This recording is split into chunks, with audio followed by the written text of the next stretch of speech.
আল হামিম hospital পরিদর্শনে BNP নেতা S Sharafuddin Ahmed Shantu. এ সময় তার সাথে উপস্থিত ছিলেন বানারীপাড়া উজিরপুর উপজেলা বিএনপি ও এর অঙ্গ সহযোগী সংগঠনের নেতাকর্মীগণ।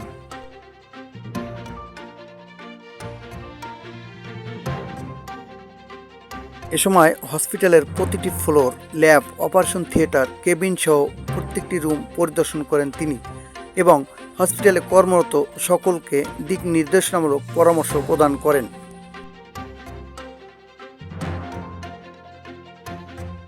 যোগাযোগ ব্যবস্থায় দুর্গম এলাকায় একটি আধুনিক হসপিটাল নির্মাণের জন্য কর্তৃপক্ষকে ধন্যবাদ জানান তিনি।